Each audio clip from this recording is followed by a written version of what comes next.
Nationale, c'est sa seule feuille de route. Pacifique dans sa façon d'agir. Le mouvement populaire n'est pas moins déterminé à la réalisation des aspirations de tout le peuple algérien, à vivre dans un pays où la liberté, la paix et la justice sociale ne seraient de vaines incantations. Ce mouvement fait peur aux dirigeants algériens qui usent depuis le 22 février 2019 de tous les moyens possibles pour étouffer ce réveil irrésistible de tout un peuple pour prendre son destin en main. Il fait peur également aux protecteurs des pouvoirs algériens qui sont succédés depuis 20 ans, parce que ces derniers, en mal de légitimité populaire, furent dans l'obligation de rechercher un soutien à l'international en contrepartie de concessions majeures faites au détriment des intérêts fondamentaux de l'Algérie. Parmi ces contreparties se trouvent les richesses que regorge le sous-sol algérien. En effet, le pouvoir algérien a entamé dès le premier mandat de Bouteflika des tentatives de remise en cause des lois qui garantissaient la souveraineté du pays sur ces secteurs stratégiques. La première de ces tentatives fut la loi de 2003 relative à des dénationalisations du secteur de l'énergie concoctée des laboratoires conseils, des puissants groupes pétroliers, des USA, est porté par le représentant en Algérie, en la personne de l'ancien ministre de l'Algérie, Chekib Khalil, aujourd'hui en fuite. Il a fallu la réprobation, certes timide à l'époque de l'opinion publique algérienne, et surtout la ferme intervention du président de la République.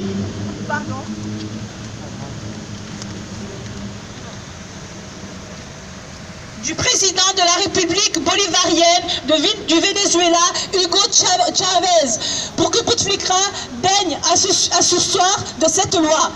Vint ensuite la concession faite aux multinationales Total, Schlumberger et Halliburton pour l'exploration du gaz de schiste dans le sud algérien. Cette tentative fut mise en échec par la formidable dans le sud algérien. Cette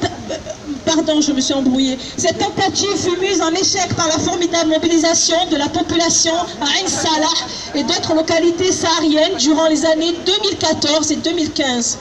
Entre-temps, le 22 février 2019 est passé par là. Le pouvoir algérien, sérieusement mis en difficulté par tout le peuple, se remet à nouveau à la recherche d'une légitimité internationale. La récente visite du ministre français des Relations extérieures, Jean-Yves Le Drian, n'est probablement pas étrangère à la remise sur le tapis de la nécessité de recourir à l'exploitation du gaz de schiste sous prétexte que l'Algérie allait sans doute frapper par une crise économique. Avec le mouvement populaire en Algérie et nos amis des collectifs qui, par leur lutte des années 2011 et 2012, ont pu mettre en échec la tentative d'exploitation du gaz de schiste en France. Nous refusons que l'État français s'ingère dans la situation en cours en Algérie et de la plupart des autorités algériennes au profit du multinational Total. Et le retour de Total en Algérie signifie par nous la mise en œuvre de régions entières, le Sahara. Les effets dévastateurs des essais nucléaires pratiqués par la France en 1960 se ressentent encore aujourd'hui à Régal. Plus rien ne pousse dans cette région. Le sol est irrémédiablement irradié. Les cancers liés à la radiation sont encore constantes en augmentation et nous disons assez, assez, assez. Stop!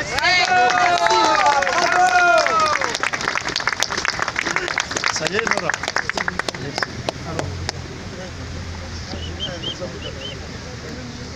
Oui, bonjour.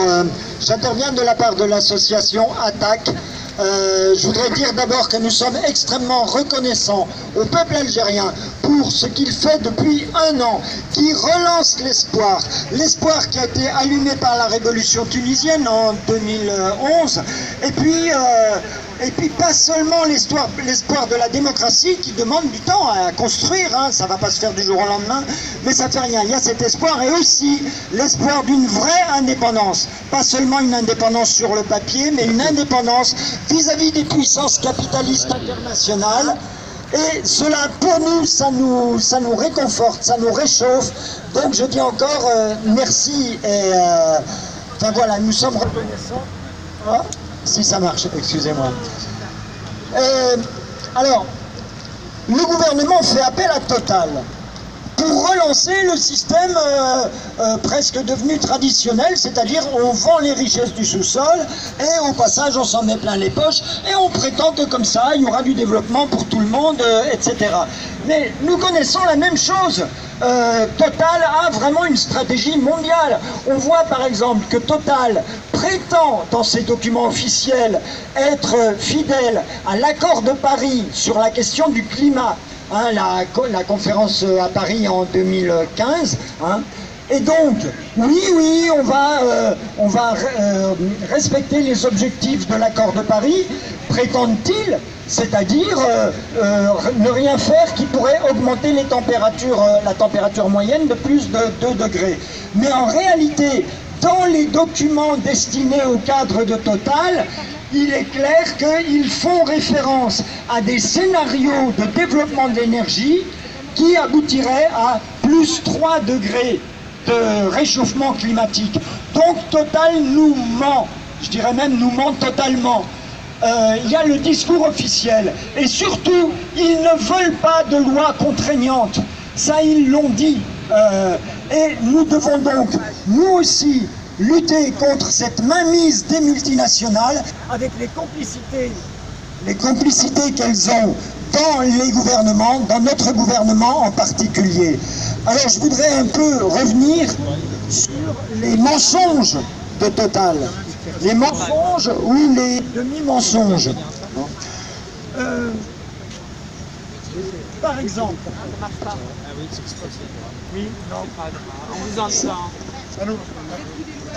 On a des soucis de temps en temps. Voilà. Il manque du pétrole. On va continuer. Total nous dit on va mettre en avant le gaz, c'est l'énergie de l'avenir, c'est moins polluant.